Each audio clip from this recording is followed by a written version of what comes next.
kamar, kenapa dia selalu arahin ke kamar Jadi mandi? dia tempatnya itu ada di sini, Tasya. Tempatnya dia. Saya sangat membenci bapak saya.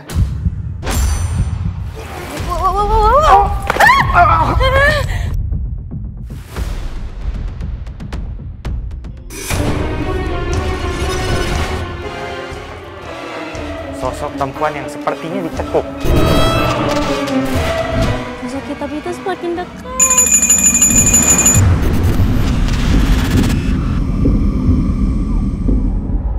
Penuh luka lebam jadi sekujur tubuhnya perempuan. Apa ini mungkin sosok perempuan yang dimaksud?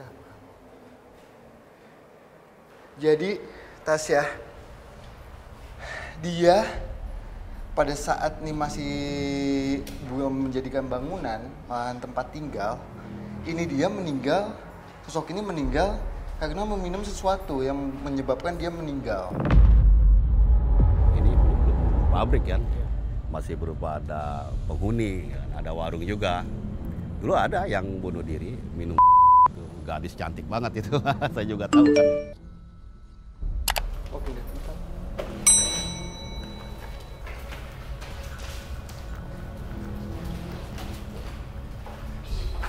Sebuah ruangan kecil. Sosok ini pada saat berjalan dia sambil menceritakan soal kejadian yang dia alami. Jadi pada saat dia semasa hidupnya, dia itu jatuh cinta, sangat mencintai yang bisa kita bilang sosok Indonesia, pribumi, laki-laki yang sangat biasa sekali, dia bilang kayak gitu. Tapi di sisi lain, ini wanita tidak diizinkan atau tidak dibolehkan sama bapaknya untuk menikah dengan laki-laki itu. Justru yang bunuh diri ini yang pemilik tanahnya ini. Kamu mau kemana lagi? Ayo sambil jalan, kita komunikasi sambil jalan. Entah apa yang ingin disampaikan sosok perempuan ini hingga kami dibawa ke beberapa ruangan yang ada. Apa sambil jalan ya, komunikasi. Ya, sambil jalan ya. Ya, silakan jalan. Ya. Jadi gini Tasya, dia itu sampai saat ini masih berjalan. Jalan sambil komunikasi dengan saya. Kamu mau kemana?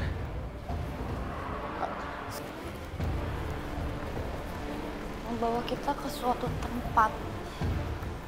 Ada rumah. Kaget. Oh. Assalamualaikum. Ya. Nah, Kenapa dia selalu arahin ke kamar jadi mandi? dia tempatnya itu ada di sini, Tasya. Tempatnya dia. Saya sangat membenci bapak saya. Membenci. Saya tanya, kamu membenci kenapa? Saya bilang gitu. Jadi sosok pasangannya itu malah dihabisi sama kita bisa bilang orang suruhan. Iya. Bapaknya, saking bapaknya punya uangnya sangat banyak, bapaknya itu minta untuk segerombolan laki-laki untuk menghabisi pasangannya dia. Dia bisa mengetahuinya itu pada saat membaca. Zaman dulu itu kalau bapak-bapak itu kan masih belum punya handphone ataupun apa, zaman saat lama sekali itu masih suka menulis di buku-buku not kayak gitu. Nah, dia setelah mengetahui itu, membaca not itu, dia langsung sakit hati sekali, membenci sekali, dan dia menghabisi dengan meminum sesuatu yang menyebabkan dia meninggal di tanah ini. Seperti tindakan bunuh diri. Betul banget. Tapi apa hubungannya dengan kamar mandi? Karena dari tadi kalau saya perhatiin, kita selalu diantar ke sebuah ruangan seperti kamar mandi. Jadi emang ini sosok emang lebih nyaman di bangunan ini. Yang paling agak angker cuma kamar mandi tuh. Yang depan itu dekat pos itu. Kalau di situ biasanya kadang-kadang ada penampakan juga. Dengan posisi dia begini, Tasya, pada saat ini masih berfungsi, ini sosok diam di sini. Di sini lebih bau ya Kak? Ya. Baunya pekat. Dan dia diam begini. Dengan menggunakan kelambu putih dengan kulit pucat, bahkan udah kita bilang abu-abu ungu lebam, tapi bukan ungu lebam akibat dipukul, bukan, melainkan pucat lebam gitu. Dia hanya diam begini. Dia lebih suka di sini. Kak, padahal ini tempat kamar mandi tuh udah lama banget nggak ditempatin Betul orang, banget. tapi baunya pekat banget. Betul banget. Itu artinya apa ya, Kak? Tapi itu bau yang dia munculin, dia Jangan ditinggal. yang timbulkan soal bau itu, Tasya. Nah, dan sosok ini juga sampai saat ini ingin menemukan pasangannya. Dia bilang, mana pasangan saya, mana pasangan saya, dia gitu. Oke, Kak, mungkin boleh coba dibantu tanyakan apa ada hubungan antara sosok ini dengan sosok kepala yang sebelumnya kita temui? Tidak ada hubungannya, Tasya. Sosok yang Kenapa, Kak? ada bunyi sesuatu tadi. Iya, dari situ ya. Sosok kepala itu, kembali lagi Tasya, sosok kepala itu keundang ke bangunan ini. Padahal sosok kepala itu aslinya bukan di sini, Tasya. Kembali lagi kan, kenapa bisa keundang ke sini? Karena ada hawa kesedihan, hawa kebencian, bahkan yang membuat sosok kepala itu datang ke bangunan ini. Tapi Kak, katanya pabrik ini semasa aktif itu sering mengalami gangguan. Ya, Bahkan sempat ngelihat sosok perempuan betul. yang Nah, katanya menampakkan wujudnya. betul. Jadi sosok dia tidak mau kasih tahu namanya sih ke saya. Yang meninggal ini, yang zaman dulunya itu, dia itu hanya mengganggu dengan komunikasi masuk ke tubuh manusia. Tapi dia tidak ada komunikasinya, hanya kayak apa ya bahasanya, kalau wanita itu kayak cuma Seakan memperkuat kesaksian yang ada bahwa semasa masih menjadi pemukiman terdengar isu tragis di mana salah seorang yang tinggal mengakhiri hidupnya dengan cara bunuh diri. Oh iya benar, dulu itu udah beberapa tahun yang lalu ya. Sama wanita yang bunuh diri juga kenal. Udah sekolah SMA kalau SMA ya deh. Lantas apakah sosok wanita berpakaian layaknya pengantin yang disinyalir sebagai korban kelam merupakan dalang dari keangkeran serta aura mistis yang terselubung?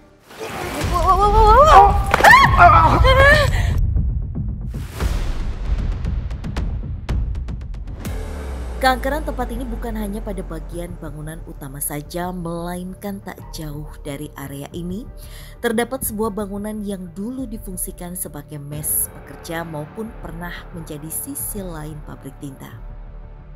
Apakah sosok perempuan dengan pakaian pengantin yang juga menghantui mes pekerja ketika aktif?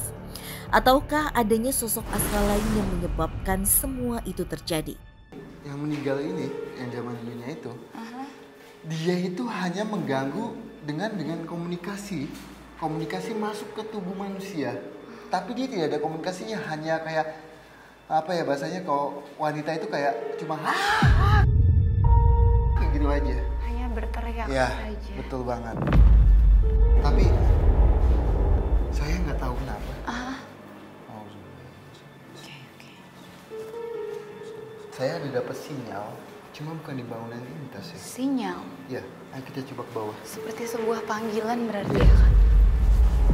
Menurut cerita yang diam di mes ya, ada penampakan dari bak mobil itu kan ya, ada orang yang suka duduk-duduk.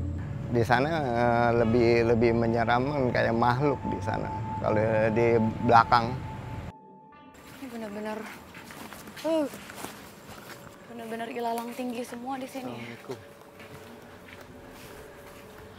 Ada sebuah tembok.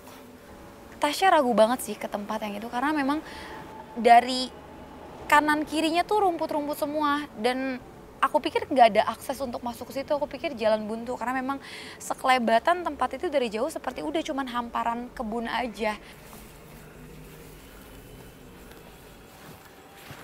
Kayak ada sinyal yang menuntun saya untuk masuk ke dalam bangunan ini, Tasya. Sebuah bangunan yang terpisah dari bangunan pabrik ya, Kak. Hei, Permisi. Aduh,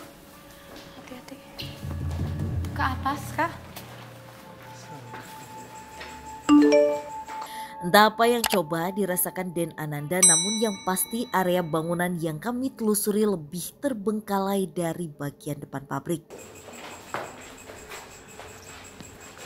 Wah, gak bisa naik, Kak Den. Seketika Den Ananda melompat keluar menuju tempat yang dipenuhi semak belukar.